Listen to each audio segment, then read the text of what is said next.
Hello मेरे प्यारे बच्चों। आज हम एक चैप्टर डिस्कस करने वाले हैं जिसका नाम है लॉस स्प्रिंग। ये क्लास 12th का फ्लेमिंगो बुक का सेकंड चैप्टर है। ये इसका जो पूरी कहानी है, इस कहानी को डिस्कस करने से पहले हम थोड़ा सा जो इस कहानी की राइटर है अनीस जंग, उनके बारे में जान लेते हैं। तो अनीस जंग राउरकेला में पैदा हुई थी 1964 में। उन्होंने अपना पूरा का पूरा जो चाइल्डहुड और एडोलसेंस है वो हैदराबाद में व्यतीत किया है, और उनका जो पूरी एजुकेशन हुई है वो हैदराबाद से और यूनाइटेड स्टेट्स ऑफ अमेरिका से हुई है। यानी उनकी जो शिक्षा है, उनकी पूरी की पूरी शिक्षा यूनाइटेड स्टेट्स और ऑफ अमेरिका से और हैदराबाद से हुई है। अच्छा, इनके जो माता पिता है अनीस जंग के, वो दोनों ही राइटर्स थे। अनीस जंग ने अपना करियर जो शुरू किया था एज ए राइटर भारत में शुरू किया था।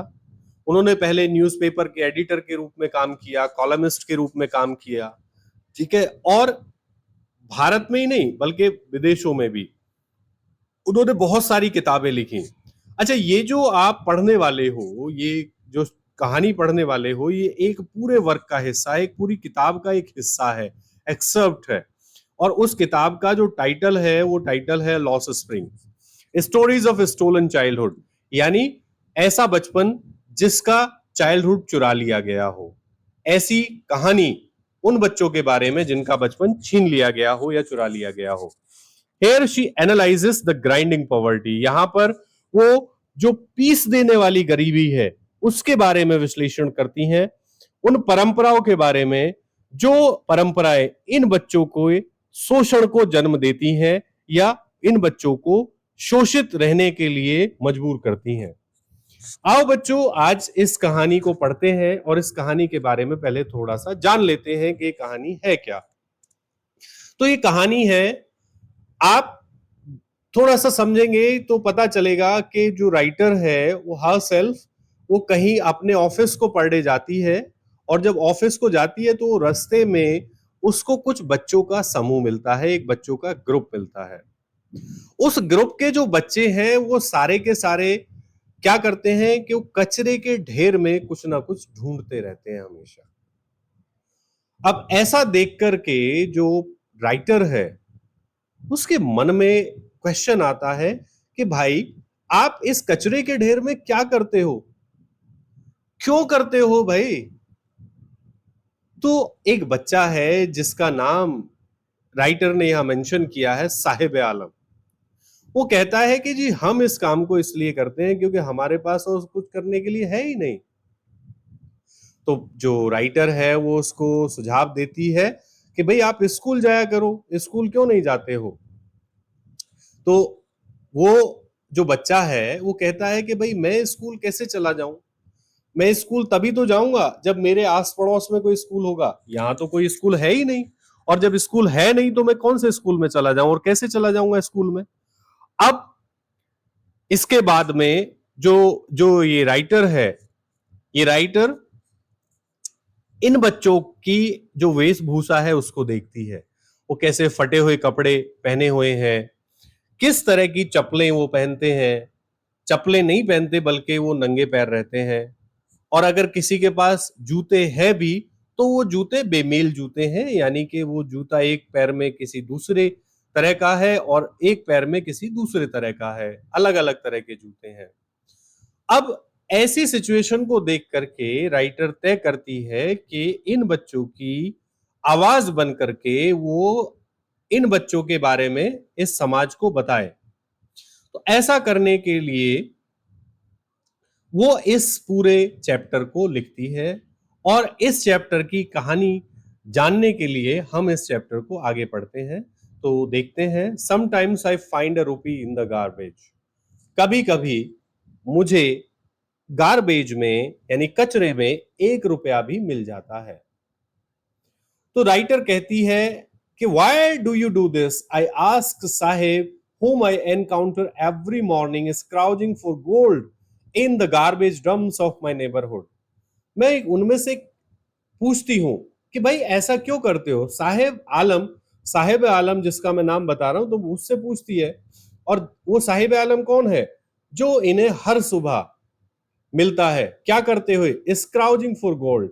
स्क्राउजिंग का मतलब होता है किसी चीज को मुफ्त में ढूंढ लेना, पा लेना या प्राप्त कर लेना। तो वो सोने को जो मुफ्त में ढूंढने की कोशिश करता रहता है गार्बेज के ढेर में, और वो गार्बेज के ढेर कहाँ है? इस राइटर के पड़ोस में ही बने हुए हैं। तो वो कहती है कि भाई तुम ऐसा क्यों करते हो? मैं साहेब से पूछती हूँ, और वो साहेब जिससे मैं हर सुबह मिलती हूँ, और वो क्या करता हुआ मिलता है? हमेशा मुझे कुछ चीजें, मतलब मुफ्त का सोना ढूंढते हुए मिलता है गार्बेज के ढेर में जो मेरे पड़ोस में है। आगे वो बताना चाहती है कि जो साहेब है, साहेब एक्चुअल में he is not from India. वो बाहर का रहने वाला है, वो ढाका का रहने वाला है। अब वो ढाका को छोड़ करके क्यों आ गए, वो ये बताना चाहती है कि ढाका को छोड़ करके यहां आने के पीछे क्या कारण था। तो Saheb left his home long ago. Saheb ने अपना घर बहुत पहले छोड़ दिया था। Said amidst the green fields of Dhaka. Saheb का जो घर था वो ढाका के हरे भरे मैदानों में बना हुआ था। His home is not even a distant memory. अगर उसके घर की बात की जाए तो बहुत ज्यादा दिनों की बात नहीं है, बहुत ज्यादा ऐसी मेमोरी नहीं है जिसको याद नहीं कर सकता। There were many storms that swept away their fields and homes. तो बताती हैं कि बहुत सारे ऐसे तूफान आए जिन्होंने उनके खेतों को तबाह कर दिया, उनके फसलों को बर्बाद कर दिया, और उनके घर को भी बर्बाद कर दिया। अच्छा, ये जो बात उसको बताई है साहेब को, ये साहेब की मदर ने उसको बताई है। That is why they left. इसीलिए उन्होंने ढाका छोड़ दिया। Looking for gold in the big city where he now lives. और उस सोने की तलाश करते हुए, जो looking for the golds in the big city, सोने की तलाश करते हुए बड़े शहर में आ गए। और किस बड़े शहर में आ गए? जहां पर वो अब रहते हैं।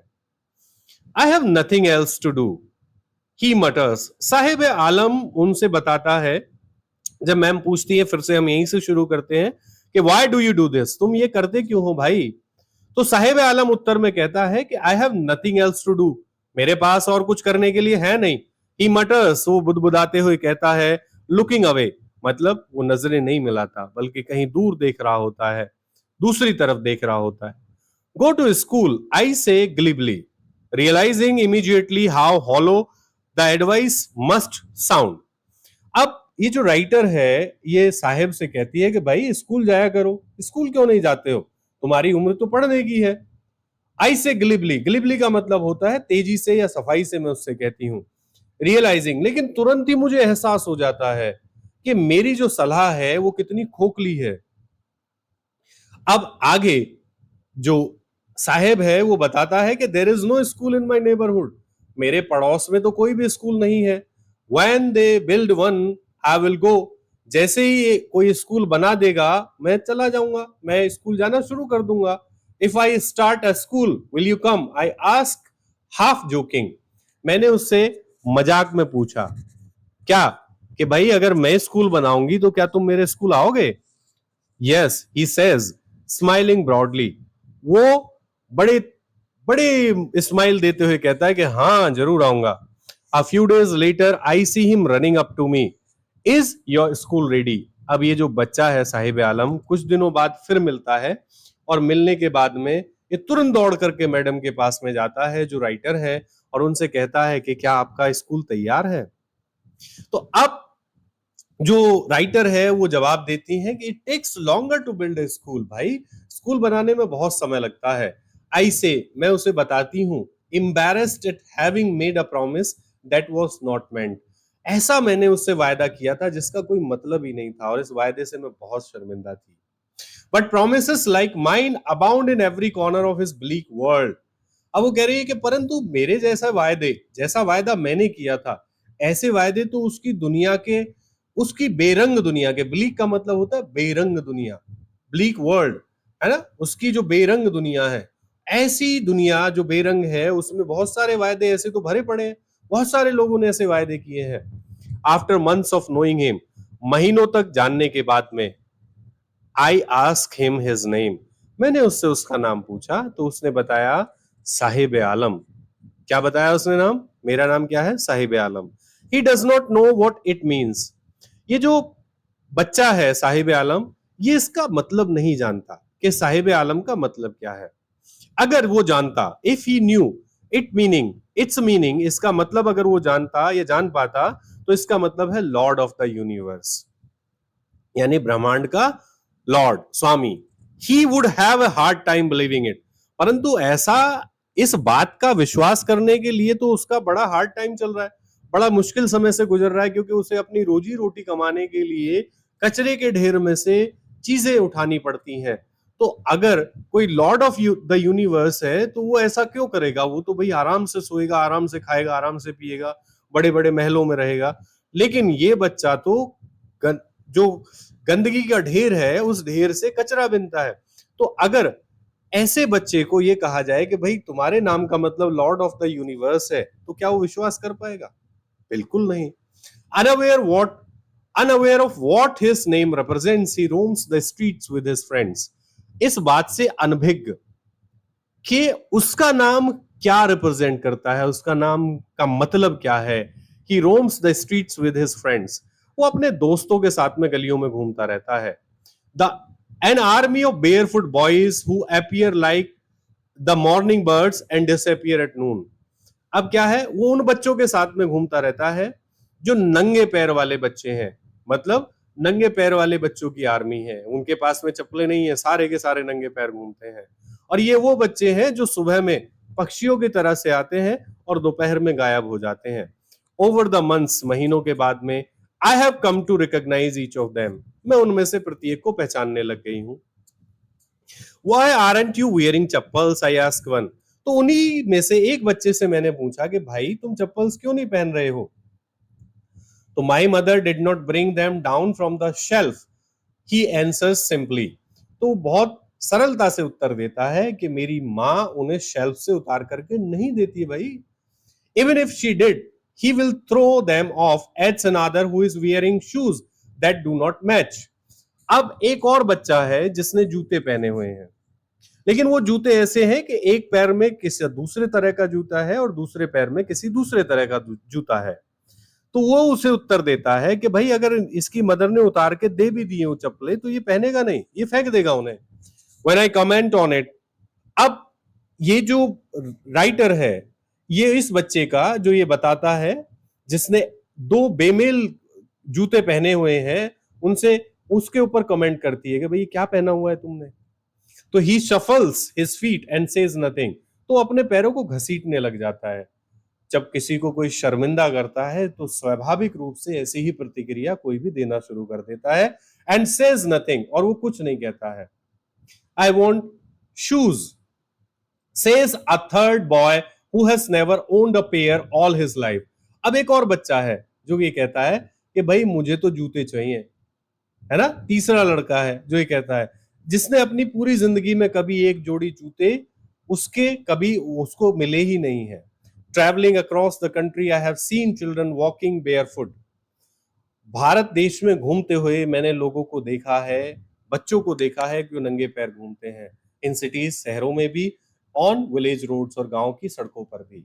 It is not lack of money but a tradition to stay barefoot is one explanation. ये पैसे की कमी नहीं है, बल्कि नंगे पैर रहना तो एक परंपरा है। इसका एक ये भी एक्सप्लेनेशन है। आई वंडर, मैं आश्चर्य करती हूं, if this is only an excuse to explain away perpetual state of poverty. क्या मात्र यही बहाना है इस बात को एक्सप्लेन करने का? और वो क्या बात है? परपेचुअल मतलब निरंतर गरीबी की जो स्थिति बनी रहती है, उसको एक्सप्लेन करने का क्या मात्र यही बहाना है?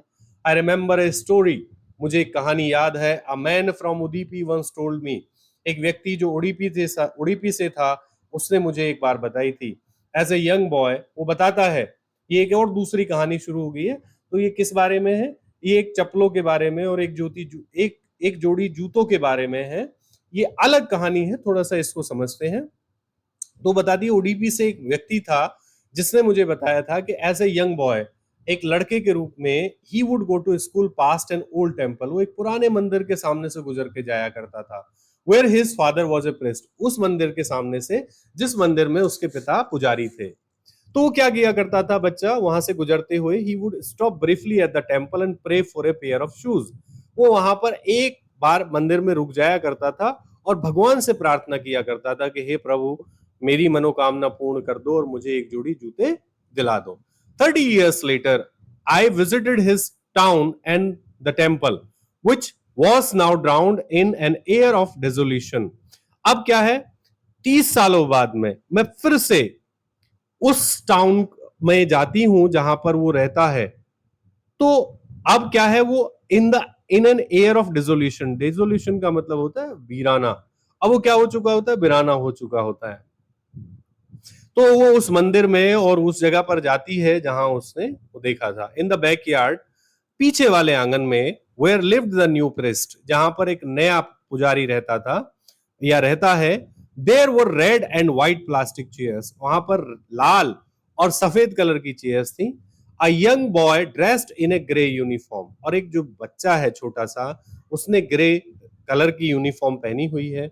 वियरिंग सॉक्स एंड शूज, उसने क्या पहने हुए हैं, जूते और मौजे पहने हुए हैं। Arrived painting and through his bag, school bag on A folding bed, और दौड़ करके आया, वो हाँफ रहा था, हाँफते हुए आया, और हाँफते आया उसने अपना बैग कहाँ फेंक दिया, फोल्डिंग बेड पर। लुकिंग एट द बॉय, लड़के को देखते हुए, I remembered the prayer another boy had made to the goddess when he had finally got a pair of shoes. Let me never lose them. तो कहती है कि मुझे उसकी याद आती है, उस बच्चे की याद आती है जिस बच्चे ने, जब वो एक जोड़ी जूते उसे मिल गए तो उसने प्रार्थना की कि मैं इन्हें कभी खोने नहीं दूंगा। The goddess had granted his prayer, और देवी ने उसकी जो प्रार्थना है उसको मान लिया था या स्वीकार कर लिया था। Young boys like the son of the priest now war shoes, ये जो बच्चे हैं, जैसा प्रीस्ट का बेटा है, पुजारी का जैसा बेटा है, ऐसे बच्चे अब जूते पहनते हैं। ठीक है, यानी अब उनके पास में जूते होते हैं। But many others like the rag pickers in my neighbourhood remain shoelace, परंतु अभी भी कुछ ऐसे बच्चे हैं जो मेरे पड़ोस में रहते हैं, जैसा वो रैग पिकर्स हैं, वो अभी भी बिना जूतों के रहते हैं। और रैग पिकर्स का मतलब कूड़ा करकट उठाने वाले लोग। My acquaintance with the barefoot rag pickers leads me to Seemapuri. तो ये जो पूरी, जहां ये बच्चे रह रहे हैं, ये दिल्ली का इंसिडेंट है। तो दिल्ली में एक जगह है जिसका नाम है सीमापुरी, आपने सुना होगा। तो जो ये मेरा परिचय है इन बेयरफुट बच्चों के साथ में, रैग पिकर्स के साथ में, मुझे कहां तक ले जाता है, सीमापुरी तक ले जाता है। और सीमापुरी कहां है, a place on the periphery of Delhi, Delhi की बाउंड्रीज पर बसा हुआ है, yet miles away from it metaphorically. Metaphorically मतलब है रूपात्मक रूप से, मतलब सही में तो ये दिल्ली से अभी बहुत दूर है, माइल्स अवे है। बसा हुआ तो दिल्ली पर है। ऐसा क्यों कह रही है, ऐसा इसलिए कह रही है क्योंकि जो कुछ दिल्ली में हो रहा है, जैसी व्यवस्थाएं लोगों के लिए दिल्ली में है, वैसी व्यवस्थाएं यहाँ पर नहीं है। ये दिल्ली के तुलना में उतना विकसित नहीं है जितना दिल्ली है। तो इसलिए वो कहती है कि ये दिल्ली में तो है, दिल्ली की सीमा पर तो बसा हुआ है, लेकिन दिल्ली से तो बहुत मीलों दूर है। Those who live here are squatters who came from Bangladesh back in 1971. ये लोग जो यहाँ पर आए हैं, जो यहाँ पर रहते हैं, ये वो लोग हैं जो 1971 में बांग्लादेश से आए थे। Saheb's family is among them, Saheb का परिवार भी उन्हीं में से एक है।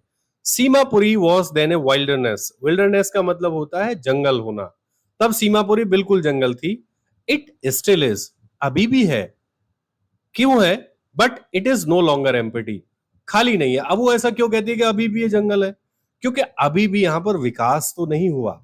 इन बच्चों के लिए जो बेसिक एम्यूनिटीज है, उनके किसी भी तरह का कुछ भी नहीं किया गया है। In structures of mud with roofs of tin and tarpaulin devoid of sewage, drainage or running water live 10,000 regbikers। अब ये बताती है वहां की जो डिस्क्रिप्शन है, वो कह रही है कि सीमापुरी जो है, ये साहेब उन्हीं में से एक है। आपको मैं बता दूं, इन्हीं लोगों में से एक है जो बांग्लादेश से आए हैं, उनमें से ही उसका परिवार एक है। और वो बताती हैं कि जो इसकी स्ट्रक्चर्स है जो मड की बनी हुई है, मड से मतलब कीचड़ की बनी हुई है, मिट्टी की बनी हुई है, और जो छतें हैं वो टिन की या टेरापोलिन की बनी हुई है। यहां पर ना तो कोई सीवेज है, ना ही किसी तरह का ड्रेनेज है, यानी पानी को बहने का सिस्टम है ना। यहां पर ऐसी दयनीय स्थिति में लगभग 10,000 रैग पिकर्स रहते हैं। They have lived here for more than 30 years without an identity. वो यहां पर लगभग 30 सालों से भी ज्यादा समय से रह रहे हैं बिना एक पहचान के, without permits, but with ration cards that get their names on voters list and enables them to buy grain। वो बिना परमिट के यहां पर रह रहे हैं, उनके पास रहने का कोई परमिट नहीं है परंतु रह रहे हैं, परंतु उनके पास में राशन कार्ड है। राशन कार्ड से क्या होता है कि उनका नाम वोटर लिस्ट में आ जाता है और उनको इनेबल कर देता है, इस योग्य बना देता है कि वो अपने खाने मतलब ग्रेन यानी अनाज खरीद सकें। Food is more important for survival than an identity. भोजन किसी भी पहचान से ज्यादा आवश्यक है, यानी पहचान से ज्यादा आवश्यक क्या है? भोजन है। If at the end of the day we can feed our families and go to bed without an aching stomach, अगर दिन खत्म होते होते हम अपने परिवार के जितने भी सदस्य हैं सबको खाना खिला पाए और बिस्तर पर पहुंचे बिना दुखे हुए पेट के, दुखते हुए पेट का मतलब है भूखे पेट से यहां पर, तो क्या होगा?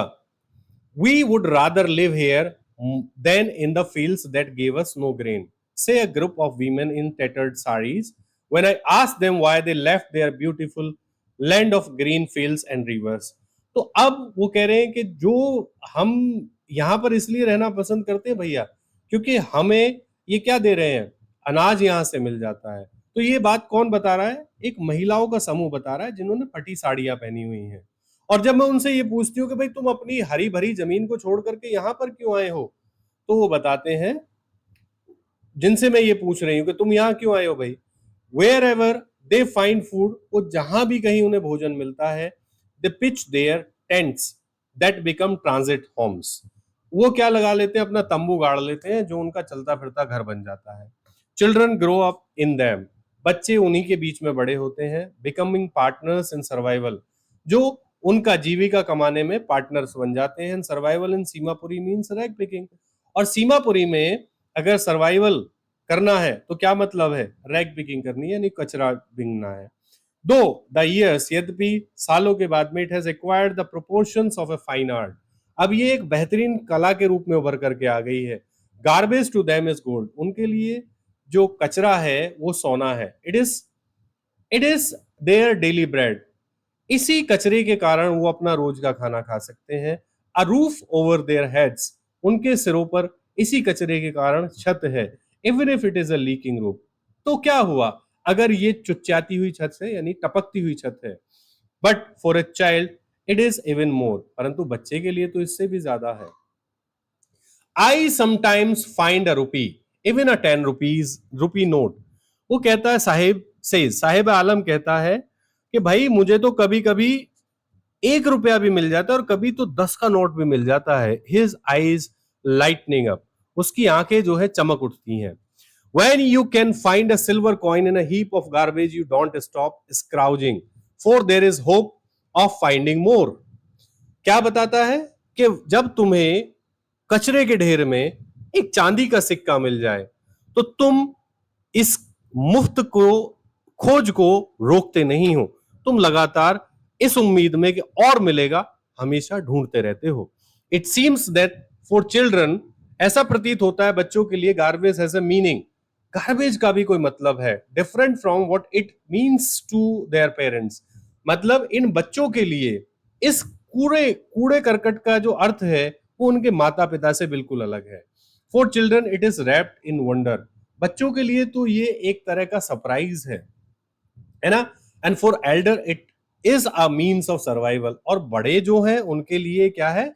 जीवन जीने का साधन है। वन विंटर मॉर्निंग, एक सर्दी की सुबह, I see Saheb standing by the fenced gate of the neighbourhood club, मैंने साहेब को खड़े हुए देखा एक 4 दीवारी के गेट के पास में खड़े हुए जो मेरे पड़ोस वाले क्लब की है। Watching 2 young man dressed in white playing tennis, वो दो बच्चों को देख रहा था जो क्या कर रहे थे, सफेद कपड़े पहने हुए थे और टेनिस खेल रहे थे। I like the game, he hums.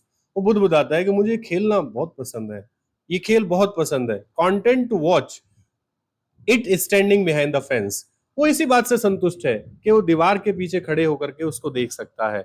I go inside when no one is around, he admits. वो बताता है, वो इस बात को स्वीकार कर लेता है कि जब कोई नहीं होता ना, चुपचाप मैं अंदर चला जाता हूं। The gatekeeper lets me use the swing. जो ये जो गेट कीपर है, ये मुझे इस झूले को पर खेलने देता है, इसको यूज करने देता है। साहेब to is wearing tennis shoes that look strange over his discolored shirt and shorts. साहेब ने भी टेनिस के जूते पहने हुए हैं जो बड़े विचित्र दिखाई देते हैं उसकी बेरंगी शर्ट पर और शॉर्ट्स पर। Someone gave them to me, say he says in a manner of an explanation. वो एक्सप्लेन करते हुए बताता है कि किसी ने मुझे दिया है इनको भाई। The fact that they are the discarded shoes of some rich boy.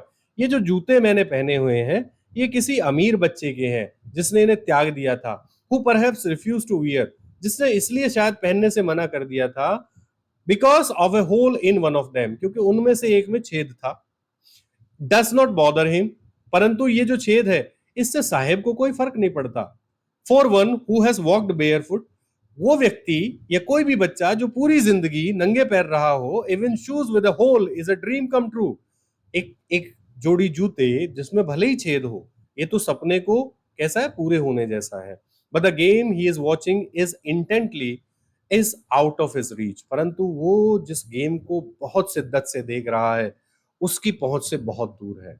This morning Saheb is on his way to the milk booth. आज सुबह जब मैंने साहेब को देखा तो रास्ते पर जा रहा था, और कहां पर, मिल्क बूथ जा रहा था। In his hand is a steel canister, उसके हाथ में एक स्टील का कैनिस्टर था। और अब वो बताता है, I now work in A tea stall down the road, he says pointing in the distance. वो कहता है कि मैं अब एक चाय की टपरी पर काम करता हूं जो सड़क के उस तरफ है।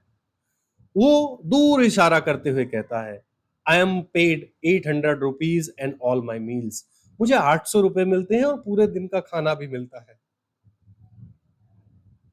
Does he like the job, क्या उसको ये जॉब पसंद है? आई आई आस्क, मैं उससे पूछती हूँ। हिज फेस, उसका जो चेहरा है, आई सी, मैं देखती हूँ, has lost the care free look. उस चेहरे से वो जो बेपरवाह लुक था वो गायब हो चुका है। The steel canister seems heavier than the plastic bag he would carry so lightly over his shoulder. ये जो स्टील का कैनिस्टर है वो उस पॉलीथीन से बहुत ज्यादा भारी है जो वो लाया करता था। The bag was his, bag का वो खुद मालिक था, परंतु ये जो कैनिस्टर है ना, ये उसका है जो उस दुकान का मालिक है। Saheb is no longer his own master, Saheb अब अपनी मर्जी का मालिक नहीं है। सो बच्चों, आई होप ये पहला पार्ट आपको पसंद आया होगा। दूसरा पार्ट मैं आपको एक्सप्लेन करूंगा दूसरी वीडियो में। Till then, keep watching, keep learning. Thank you, have a nice day.